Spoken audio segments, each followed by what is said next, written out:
Hey guys, HDvee here and welcome to a brand new video. Today we've got a lot of stuff to go over. We have new Datamines, a massive Nintendo Direct rumor for the 6th of June, and then we also have some new Legend ZA theories to take a look at as well. There's a lot of stuff to break down and get into today. So if you're excited for the video, as always, make sure to drop a like down below. Let's try and hit 500 likes, it really helps out. Leave a comment with your thoughts on anything that we cover in today's video. Subscribe if you're brand new, ring the notification bell. With all of that out of the way though, let's get into the video and I really hope that you enjoy. So, starting things off, let's take a look at this new Nintendo Direct rumor for the 6th of June. So this actually popped up on a Reddit page, and they were basically just, it's an image, and it says the 6th of June 2024, and then I'm assuming all of these things are going to be revealed in this alleged Nintendo Direct. Now, just a little bit of a backstory about when this next potential Nintendo Direct could happen. It is supposed to be happening around late May, early June. That is what the leaker has said that correctly predicted the Nintendo Switch 2 being pushed back. So the 6th of June is a decent date for when we could see the next Nintendo Direct. It is on a, let me just double check this. It is on a, it's on a Thursday. So yeah, that's a very, very good day for directs to usually happen. They usually happen on Tuesday, Wednesdays, or Thursdays because they announce it like the day before, and then obviously we get the big direct. But anyway, there's a lot of interesting things that are in this alleged Nintendo Direct. So the first one being Metroid Prime 4. Now, personally, I feel like that would be for the Nintendo Switch 2 because it's quite a big game, but it could just be one of the last big hitters for the Nintendo Switch. And again, anything they release on the Switch this year can easily get remastered for the Nintendo Switch 2 next year. So maybe their whole idea is to, yeah, release everything on the Switch. Obviously, there'll be some big games that are just exclusive for the Switch 2, like that rumored open world Mario game. They might do something to do with, I don't know, Metroid as well, or Star Fox or Kirby or something, but something like Metroid Prime 4 that has apparently been in the works for a very long time could release for the Switch and then also be released for the Switch 2 as well. But anyway, that's something that's apparently happening. Also, ARMS 2 is also apparently going to be happening for the Nintendo Switch, because you have to remember we have absolutely nothing for the remainder of the year in regards to the Nintendo Switch. Like, we have the Legend ZA game coming out next year, but for this year we don't have anything, which is why we need this Nintendo Direct to show us what we're going to be getting this year, or at least something for us to look forward to this year. A lot of people think it's just going to be remasters and remakes and stuff, and all the big games are going to be for the Switch 2, and that very well could be correct, but either way, apparently Metroid Prime 4, ARMS 2, we also have Legends ZA, so I don't think we'll get any Legends ZA in a Nintendo Direct, but again, it all depends on what the kind of release cycle is going to be for Pokemon Legends ZA. All we know is it's going to come out in 2025.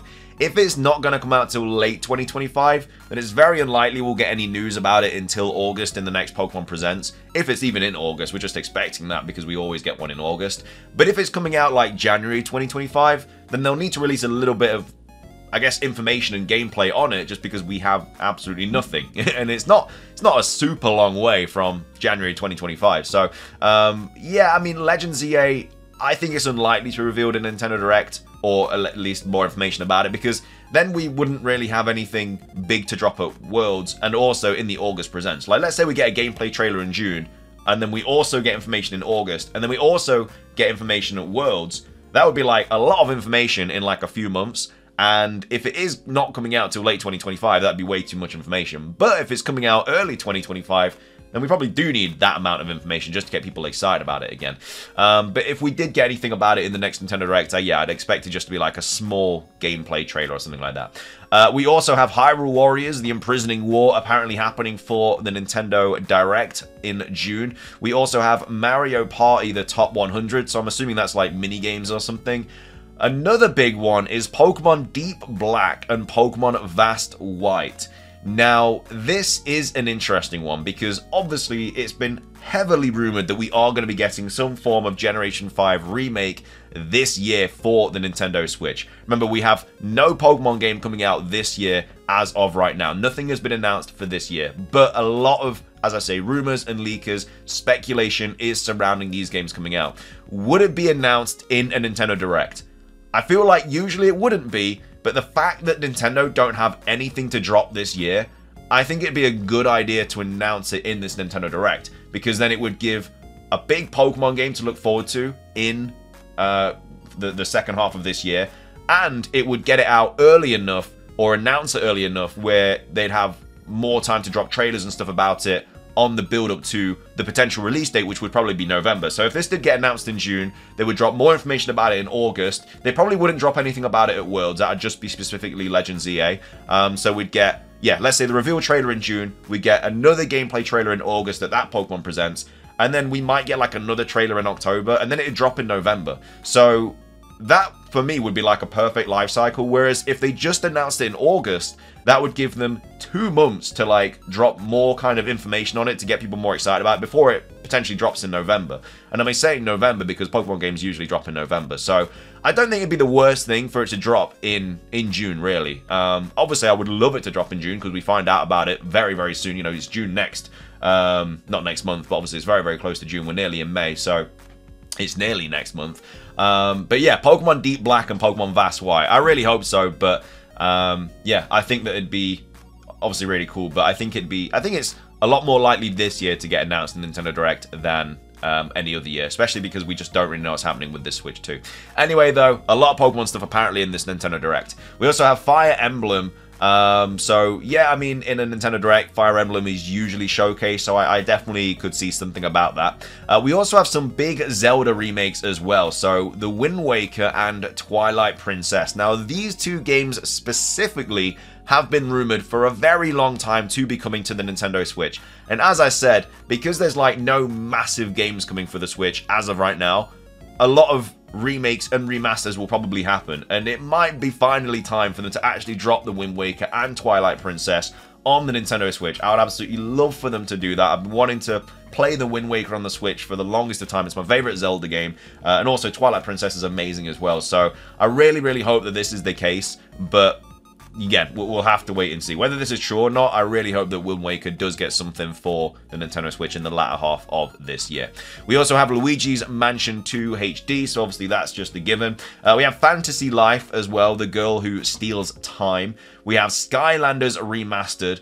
We have SteamWorld Heist 2. We have a couple of indie games as well that were just announced in the Indie Direct. I don't know if that's in regards to making this sound like more believable or something, but obviously, like, I think the Mickey Mouse thing, obviously Europa, games like that were announced in the recent Indie Direct. So yeah, we'd probably get more information about that in the Nintendo Direct, but either way, that's all apparently happening. We also have Monster Hunter Stories also happening for the Switch, and again, I'm assuming this is all for the latter half of this year.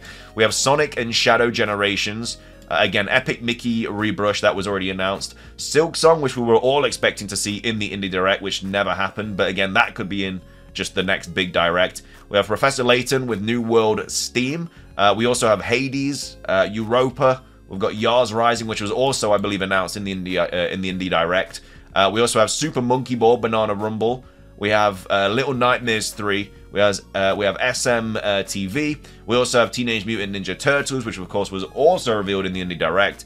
We have Deca Police. We've got Lego Jurassic World, and then also Anton Blast as well. So again, I can't validate how likely or legit this is. It was just posted on Reddit. A lot of the comments are saying that it's probably going to be fake because it's unlikely they'd have 3 bits of Pokemon information in a Nintendo Direct with a presents like a few months later. But as of right now, we have absolutely nothing Pokemon related. You know, there's no gameplay on Legends EA. There is no Generation 5 remake announcement. So maybe in a Direct that would just get the ball rolling a bit and properly get people excited for the games again, because like I say, as of right now, people are not too fussed about the next Pokemon game because there's not really anything to get fussed about.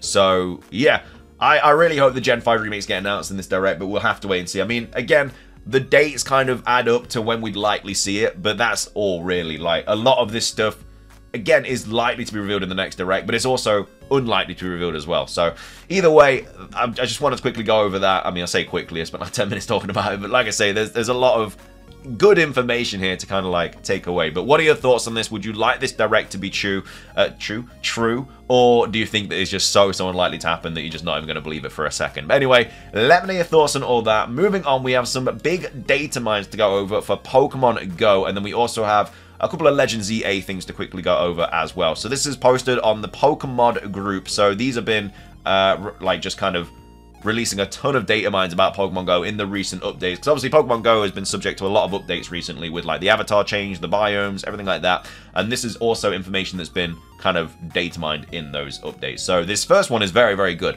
So the duration time of a party has been increased from 1 hour to 3 hours. So this is a really, really good update, because party play only lasting an hour makes absolutely no sense. It's so stupid. So upgrading that to 3 hours is really, really good, especially for like community days and stuff. Like if you meet up with friends, you're probably going to do party play, and why would they not have it last 3 hours like community day does? Why would they only make it last an hour? It makes absolutely no sense. Whereas now it being upgraded to 3 hours, it is a lot more beneficial, because now you can just party play at the start of community day, and then boom, by the time the community day finishes, if you're going to play the whole 3 hours, your party play will obviously last that long as well.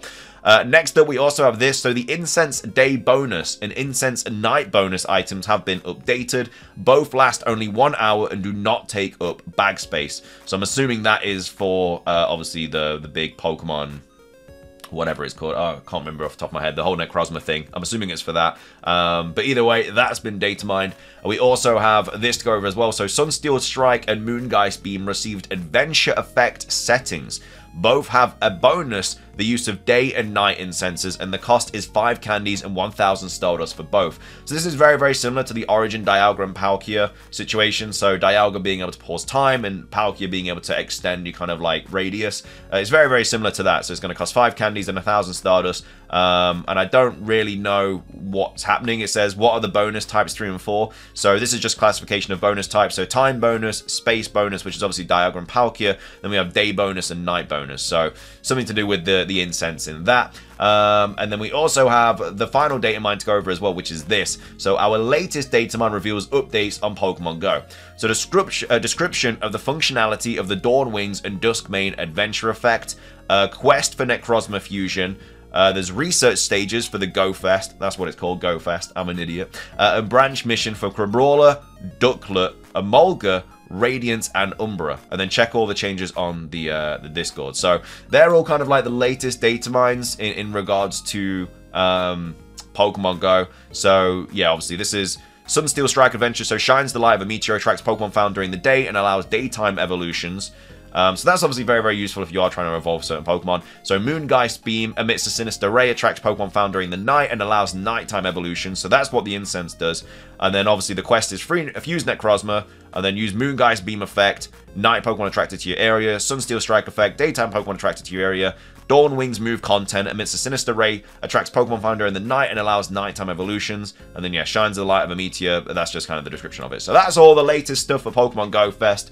Moving on, we have a couple of Legend ZA things to quickly go over as well. So this is Soul Silver out here tweeting out, saying an interesting mystery about Pokemon Legend ZA is that it's ZA in Japanese too.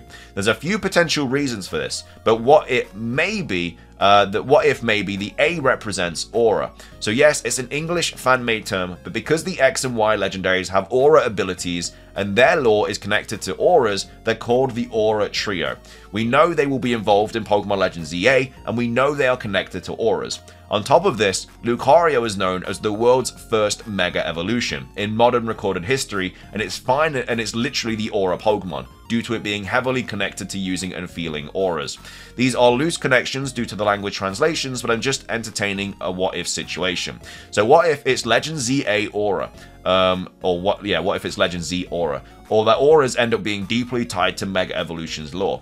We know that Megas are related to the bond between a Pokemon and its trainer, and there's always Battle Bond Greninja, which is a whole different thing that could connect to this lore since it all happened in Kalos Generation 6. Maybe that's a way that they just Mega Evolve in this game. It's all to do with auras. Like, obviously, there's probably not going to be held items in this game.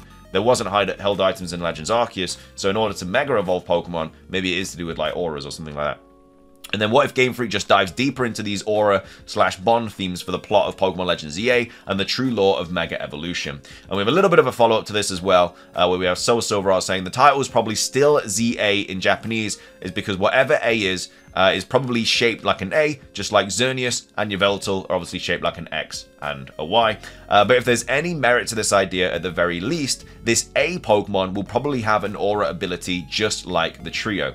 Maybe it will even be the legendary master over auras / aura energy. Maybe aura energy has something to do with infinite energy. So yeah, that's just another way of looking at what the A could potentially be for Legend ZA. It could all be to do with auras and stuff. And again, I know in Let's Go Pikachu and Eevee, obviously we were able to Mega Evolve Pokemon without items, and it's going to be the same situation most likely. I doubt they're going to have held items in this game, because I'm assuming they're just going to keep the formula of Pokemon Legends Arceus into Legends ZA. So yeah, it might just be auras. We might even get more Bond Phenomena-like Pokemon. Maybe it's not just Action Greninja. Maybe we get Bond form of Chestnut, a Bond form of Delphox, or maybe even like a Bond form of Charizard or something. We really don't know, but Greninja being the only specific Pokemon to have that kind of form is kind of cool and unique, but I could definitely see it happening with some other Pokemon as well. But anyway, that's all of the Legend ZA kind of theories. That's all the data mines for Pokemon Go, and that is of course also the big rumor for the Nintendo Direct as well, which again, take it with a massive grain of salt. No idea if it's true or not. We're just covering it today because it looks exciting. It covers black and white remakes and stuff as well, so yeah, hopefully it's true, but we'll have to wait and see. But either way, if you enjoyed today's video, please do drop a like down below. Let's try and hit 500.